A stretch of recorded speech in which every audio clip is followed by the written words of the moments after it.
नास्टले हरेक शुक्रबार एआईको प्रयोग गरेर शिक्षण सामग्रीहरू कसरी तयार पार्न सकिन्छ भनेर विज्ञान शिक्षकहरूलाई तालिम प्रदान गर्दै आएको छ। सोही तालिम कार्यक्रमहरू बारेको रिपोर्ट प्रस्तुत गर्दैछौँ। नेपाल विज्ञान तथा प्रविधि प्रज्ञा प्रतिष्ठान नास्टले काठमाडौँ उपत्यकाका अन्य नगरपालिकाका सामुदायिक विद्यालयका विज्ञान शिक्षकहरूलाई चरणबद्ध रूपमा एआई सम्बन्धी प्रशिक्षण दिने योजना अनुरूप हरेक शुक्रबारका दिन नास्ट विज्ञान तथा प्रविधि सूचना प्रणाली केन्द्र अन्तर्गतको सूचना पहुँच केन्द्र आइएसीद्वारा enabling modern teachers through effective tools and techniques विषयक 1 दिवसीय तालिमको आयोजना गर्दै आएको छ। सोही सन्दर्भमा नास्ट भवनमा सम्पन्न उक्त कार्यक्रम तोखा नगरपालिका, गोकर्णेश्वर नगरपालिका र तारकेश्वर नगरपालिका अन्तर्गतका सामुदायिक विद्यालयमा अध्यापनरत विज्ञान शिक्षकहरूलाई एआई सूचना प्रणाली सम्बन्धी प्रशिक्षण दिइएको थियो। उक्त कार्यक्रममा नास्ट सूचना पहुँच केन्द्रका प्रमुख श्री प्रदीप ढोडारीले कार्यक्रमको उद्देश्य बारेमा जानकारी गराउनु भएको थियो। त्यसैगरी नास्ट विज्ञान तथा प्रविधि सूचना प्रणाली केन्द्रकी प्रमुख डाक्टर विमला देवी देवकोटाले स्वागत मन्तव्य व्यक्त गर्नुभएको थियो।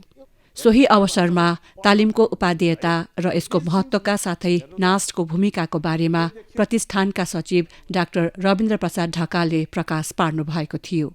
विज्ञान शिक्षकहरूलाई पठन पाठनमा एआई जस्ता नवीनतम उपकरण तथा प्रविधिको सही उपयोग गरेर विद्यार्थीवर्गलाई गुणस्तरीय शिक्षा प्रदान गर्न सकियोस् भन्ने हेतुले गरेको उक्त तालिममा स्रोत व्यक्तिको रूपमा कम्प्युटर विज्ञान पुस्तकका लेखक एवं शिक्षक तथा कार्यक्रमका प्रशिक्षक श्री सुनिल कुमार घरती, राहुल रवि महथा र अनुपराज पौडेलले शिक्षकहरूलाई सहजीकरण गर्नुभएको थियो। उक्त तालिममा प्रशिक्षक श्री सुनिल कुमार घरतीले विभिन्न एआईलाई सहयोगीको रूपमा प्रयोग गरी शैक्षिक सामग्री निर्माण गर्ने, नमुना प्रश्नपत्र तयार पार्ने, शिक्षकहरूले स्तर उन्नतिका लागि गर्नुपर्ने आधारभूत सिपहरू, शिक्षण अभ्यासमा आत्ममूल्याङ्कन जस्ता विषयमा सैद्धान्तिक र प्रयोगात्मक ज्ञान दिनुभएको थियो। त्यसैगरी तालिममा प्रशिक्षक अनुपराज पौडेल र राहुल रवि महथाले आधुनिक डिजिटल उपकरणहरूको प्रभावकारिता प्रयोगबारे प्रत्यक्ष अभ्याससहित सहजीकरण गर्नुभएको थियो। शिक्षकहरूले आफूले एआई मोडल्सहरू, लार्ज ल्याङ्ग्वेज मोडल्सहरूसँग कसरी कम्युनिकेट गर्नुभयो भने चाहिँ उहाँहरूले चाहनुभए अनुसारको आउटपुट एआईबाट पाउन सक्नुहुन्छ त भन्ने कुरा उहाँहरूले प्रम्प्ट इन्जिनियरिङ जान्नुभयो भने चाहिँ उहाँहरूले चाहे अनुसारको, जस्तै प्रम्प्ट इन्जिनियरिङमा आरटिएफसी फ्रेमवर्क भन्छ, रोल, टास्क, फर्म्याट अनि कन्स्ट्रेन्ट्स। जुन आरटिएफसी फ्रेमवर्क उहाँहरूले जान्नुभयो भने एआईबाट चाहिँ उहाँहरूले चाहे अनुरूपको, चाहेको फर्म्याटमा र चाहेकै कम्प्लेक्सिटीमा रेस्पोन्सेसहरू पाउन सक्नुहुन्छ। नेपालमा एआईको भविष्य उज्जवल बनाउन हामीले 3 कदम चाल्नुपर्छ। त्यसमा चाहिँ पहिलो चरण भनेको व्यक्तिगत तह हो। व्यक्तिगत तहमा हामीले एआईको प्रयोगबाट डराउनु हुँदैन। एआईलाई चाहिँ हामीले हाम्रो डे टु डे लाइफको कामहरूमा प्रयोग गर्नुपर्छ। दोस्रो चरणमा चाहिँ टेक पिपुल्सहरू, जो हामी जस्तो टेक पर्सन्सहरूले चाहिँ समाजलाई फिर्ता गर्नुपर्छ। यो हाम्रो एउटा कर्तव्य पनि रहेको हो। हामी जस्तो बिटेक इन एआई स्टुडेन्ट्सहरू वा एआई वा कुनै पनि टेक फिल्डकाहरूलाई अझै धेरै अवसर प्रदान गर्नुपर्छ, स्कलरसिप्सहरू प्रोभाइड गर्नुपर्छ। उक्त कार्यक्रममा सहभागी शिक्षकहरूले एआईका विभिन्न उपकरण तथा प्रविधिहरू कसरी प्रयोग गर्ने, शिक्षणलाई कसरी सहज, सरल र आधुनिक बनाउन सकिन्छ भन्ने जस्ता विषयमा व्यवहारिकका साथै विस्तृत ज्ञान हासिल गरेको प्रतिक्रिया पनि दिनुभएको थियो। आइसिटीमा अब प्रयोग गर्ने कुरा त थुप्रो छ सर, प्लेटफर्म निकै ठुलो छ, ब्रोड छ। तथापि हामीले आफ्नो पोटेन्सियालिटी युज गर्न सक्यो भने त्यो प्लेटफर्म त्यहाँ पनि छ। तसर्थ यो जुन 1 दिनको कार्यक्रम भए पनि यसले हामीलाई निकै ऊर्जा चाहिँ प्रदान गरेको छ र हामीले यहाँ जे सिकेका छौँ त्यो कुरालाई हृदयका साथ हामी कक्षा कोठामा पुर्याउँछौँ सर। यो प्रतिबद्धता गर्न चाहन्छु।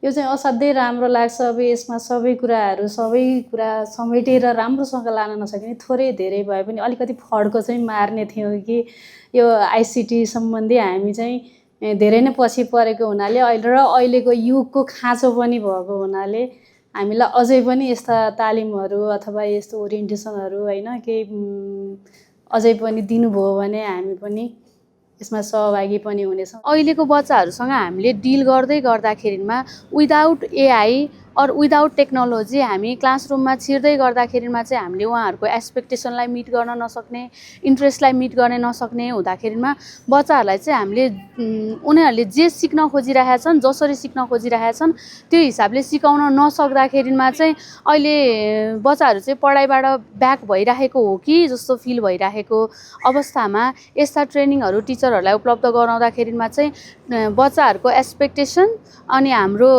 अब करिकुलमको उद्देश्य र हाम्रो इफोर्ट पनि सबै मिट हुने हुँदा चाहिँ यस्ता कार्यक्रमहरूले चाहिँ त्यो सबै उद्देश्य हासिल गर्नलाई चाहिँ सहयोग गर्छ भन्ने मलाई लागेको छ। एक दिवसीय कार्यशालामा चाहिँ हामीले के सिक्यौँ भने एआई नराम्रो होइन, जुन सामान्यतया मान्छेहरूले यसको जसरी नराम्रो अथवा यसले मान्छेको क्रिएटिभिटीलाई नाश गर्ने जस्ता कुरा गर्छन्, मेरो विचारमा त्यसले त्यस्तो गर्दैन।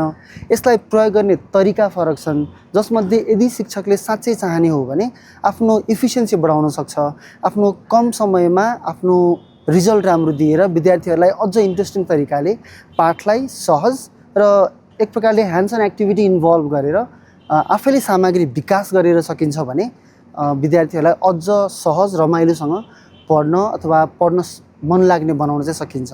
आर्टिफिसियल इन्टेलिजेन्सको प्रयोग गरेर चाहिँ इफेक्टिभ टिचिङ लर्निङ कसरी गर्ने, क्लासरुमलाई कसरी इफेक्टिभ बनाउने भन्ने कुराको दौरानमा आज असाध्यै धेरै चाहिँ हामीलाई त्यसका आधारहरू तयार भएको छ। हामीले चाहिँ धेरै कुराहरू सिक्ने अवसर पाएका छौँ र पक्कै पनि त्यसलाई हामी क्लासरुममा लिएर जाने नै छौँ र यो अवसर जुटाइदिनु भएकोमा हामी नास्टको टिमलाई धेरै आभार व्यक्त गर्न पनि चाहन्छौँ र स्पेसली टोखा नगरपालिकाले पनि यसको लागि चाहिँ सहजीकरण गरेको छ, उहाँलाई पनि हामी आभार भन्न चाहन्छौँ। आशा गरौँ यस किसिमको तालिमले शिक्षक लगायत विद्यार्थीवर्गको स्तर उकास्न महत्त्वपूर्ण भूमिका खेल्नेछ।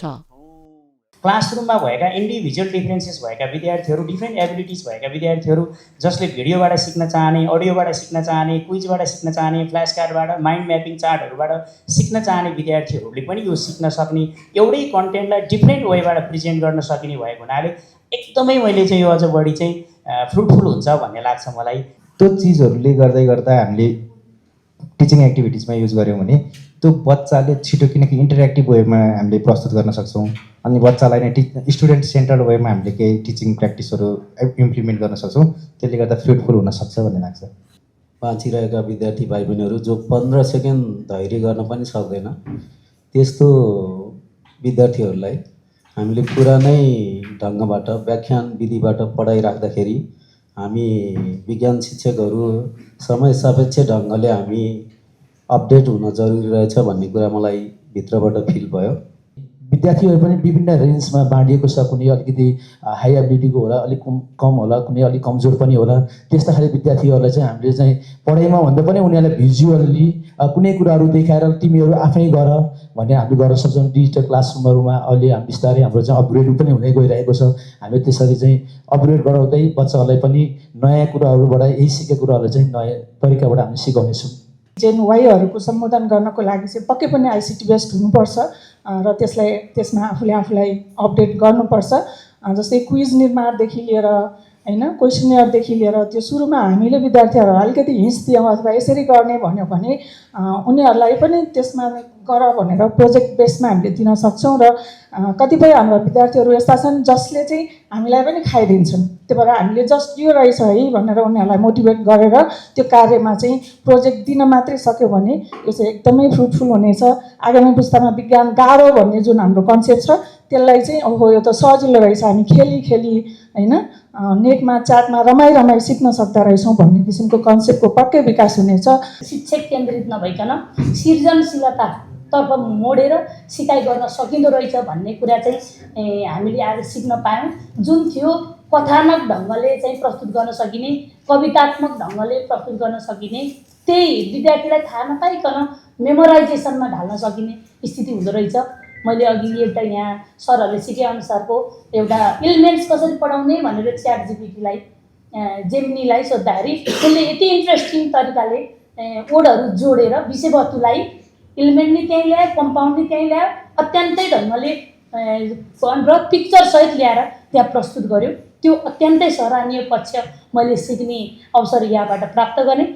मौका मिल्यो जो प्रविधि निहाल्न, हे नास्ट दे सिर्जनाबाट थाल्न, हामी रमी शिक्षक सिक्न सक्छौँ, नानीहरूमा नवज्ञान थप्छौँ, बच्चाहरूमा नवदान सक्छौँ, कच्चा तिनी छन् नवज्ञान थप्छौँ।